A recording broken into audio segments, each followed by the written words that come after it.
Welcome to the Teen Life Podcast, where we explore your questions to help you make meaningful connections with teenagers, because no teen deserves to feel alone. Have a question you'd like us to address? Email us at podcast@teenlife.ngo. Now, let's jump into this week's question. Recently, a student opened up to me about being afraid that their loved ones might be deported. I wasn't sure how to respond in a way that makes them feel heard without making any false promises. How can I make them feel safe without crossing any lines or bringing up things I shouldn't? There is a lot to this question. So let me start. I just want to give a couple of disclaimers before we get into this topic with us. So if you're listening and you're like, oh no, what am I getting myself into? Or what is the Teen Life Podcast getting themselves into? This episode is not intending to be political. As we know, deportation is not a new topic, but it feels just especially complicated. And it's something that students are talking about a lot. We're seeing it in groups, counselors are seeing it in schools. And so we're not going to talk about laws or policies today, but we just want to offer some resources if a student brings something like this up so that you can respond in a way that's supportive, so that you can respond in a way that is helpful and appropriate. And then finally, just as a reminder, we want to let the students lead this discussion. So especially if you're leading a Teen Life group, if you're one of our volunteer facilitators, we don't ask students about documentation status or where their family is from or anything like that, like demographics like that. And so our goal is to give every student a seat at the table where they can feel safe, where they can feel like they belong no matter what they look like, no matter what they've done, where they come from, what they believe. That is just kind of what Teen Life does.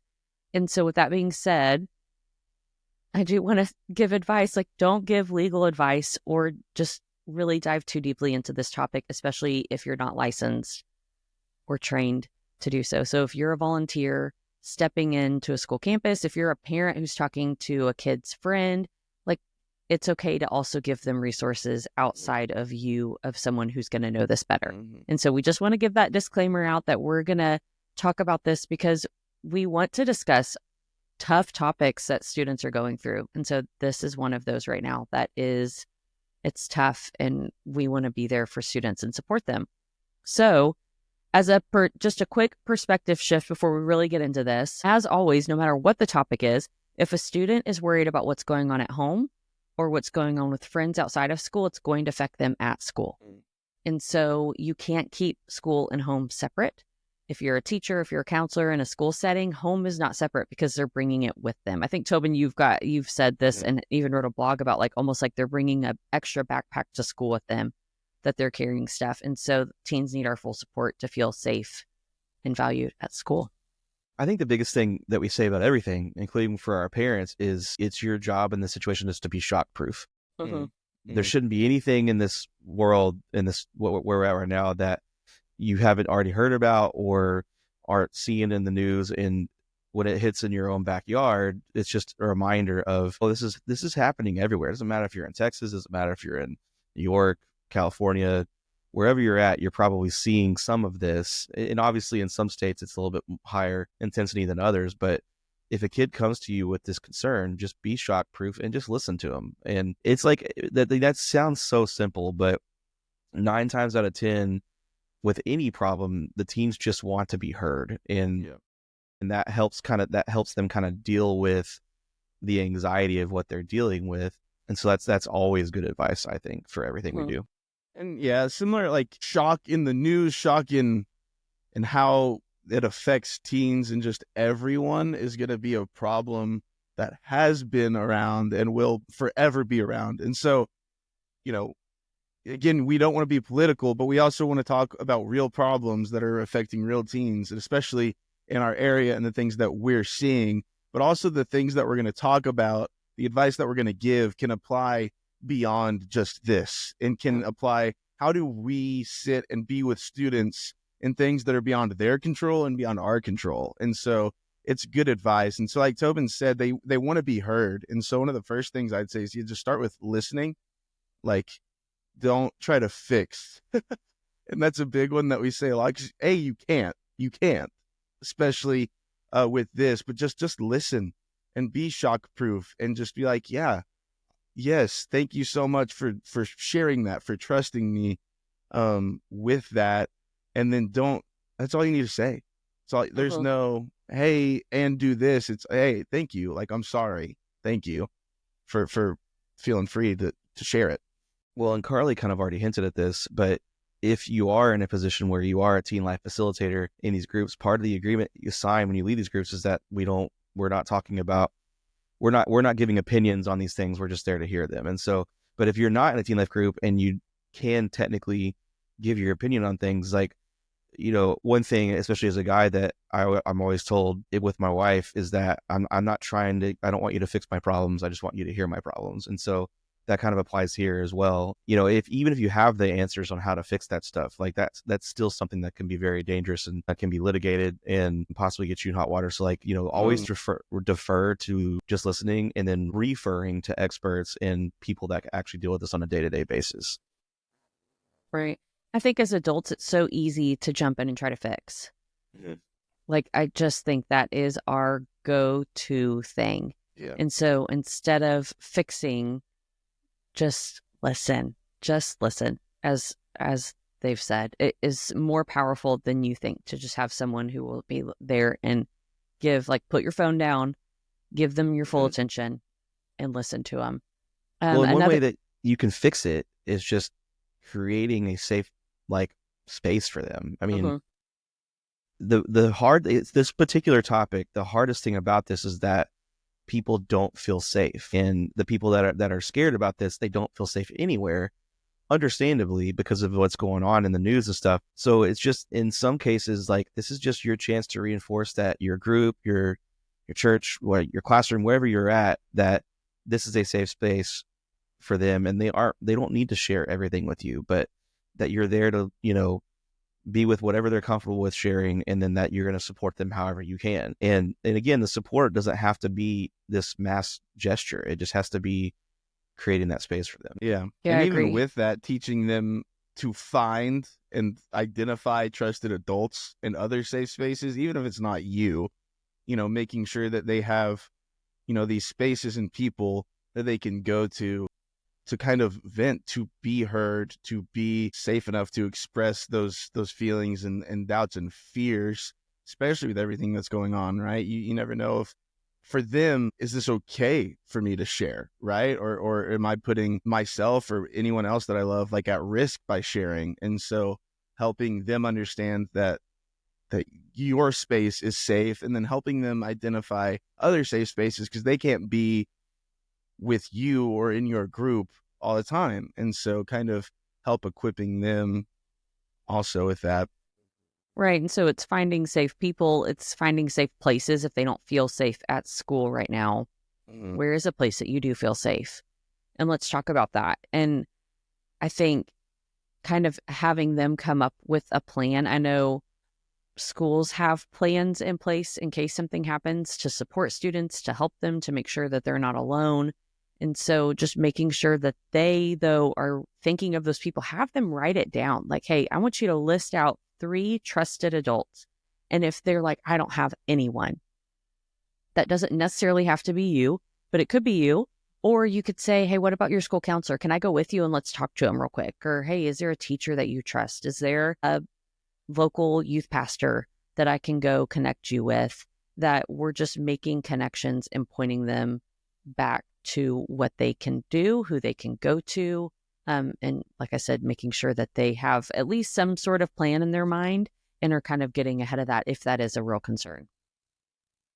Hard thing, right, with this particular topic also is that the schools have not been safe in this situation, at least according to the news. We have people coming into the schools and checking documents and possibly removing students and stuff. And so I think schools are becoming less and less, not safe, but the safety feel that you get from schools becoming less. I mean, my own high schooler worries about shootings at schools and stuff. Mm-hmm. And so it's not just this particular situation, but whenever the school isn't safe for people, and when they don't feel like it's safe, that's really hard, because when I was a teacher, I used to tell my students all the time, hey, you better figure out a way to like people at school because you spend most of your life here. Like you spend more hours in a day at school than you do with your own family. And so the more things that happen in this world that make schools not feel safe, it just creates this sense of terror for everyone, but especially in this situation because they can't even go to school now and not have that fear. Yep. And so that's why it's really important to help them find those connections and maybe think through like everything we do with teen life, like they may be forgetting about some connections that they have with trusted adults or even safe places that they may have. And helping them find that will help them kind of manage their stress level when they are in a place that they don't feel safe in. Mm-hmm.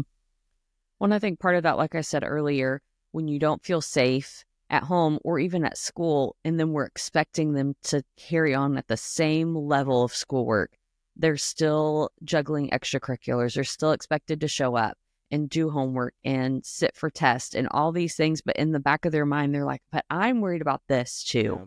And their brain isn't able to fully connect at school. That's hard. And so we need to be able to not acknowledge that it's hard to focus on school when you're dealing with fear, any kind of fear. It doesn't matter. This isn't unique to this topic. Mm-hmm. But I think if you are talking to a student and they're really struggling with school or they're really struggling with this, let's think of some coping skills to help them with that. So maybe it's breaking it into smaller, more manageable pieces. So if they are like, they're stressed about this, but they have a big test coming up and they can't even think about that test. Be like, okay, I just want you tonight to go home and make flashcards. You don't even have to look at them. Just make flashcards for this test. The next day, hey, I want you to spend 10 minutes looking over those flashcards. The next day, like I come up with like, here are very manageable steps. If you're a teacher and you're seeing these things, think through what are ways that I can give them support that they need right now, and just be compassionate to that there's stuff going on outside of school that students are bringing with them, and they just might need, not that you have to like give them the answers, but they might need you to help break down, here are some steps that you can take that are going to make this easier. I think this case, and like, again, like 100 other scenarios, right, where students are in a place where they're so fearful or stressed, like they're in fight or flight. What they need from you, like we said earlier, is like calm presence to be, hey, like, we're here, it's safe. But then, just like putting myself in that, like, I've been in the craziness of the fear, of the anxiety, and just having someone to be like, okay, let's break it down. Like, I just want you to focus on this one thing is so huge. And so it's where we go back to, like, you might not be able to fix the overarching problem, but here's where you can come in as a leader and kind of help students process and kind of help them not fix the problem, but help them cope with that problem better. So I think something that we have to acknowledge as adults is you can't fix it. Like, you're not going to be able to fix every problem. And we've said that a few times, but focus on what you can do. And so you probably can't change their circumstances. You probably can't fully take away their fear. And to even say things like, it's going to be fine, is a little patronizing. It's probably not the truth. You don't know.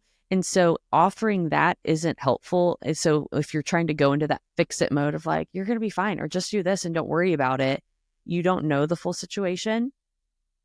And like I said, that's probably not necessarily an easy fix. So, but what you can do is offer consistent support. You can show up. You can continue to come. You can check in and just be like, hey, how are you doing today? At Teen Life, we use fist to 5 all the time in our groups. So it's like, hey, fist to 5, how are we feeling today? Where's our stress level? How are you feeling with school? What's home life like right now? And so doing that, and then once again, just offering like, hey, I probably can't fix it. I don't have all the answers, but I'm here if you just need someone to talk to. So kind of to wrap this episode, this subject up, I think we're seeing this a lot more. We're talking to schools who are saying, I've got students in my office a lot who might not even be worried about themselves. Maybe they're worried about a friend.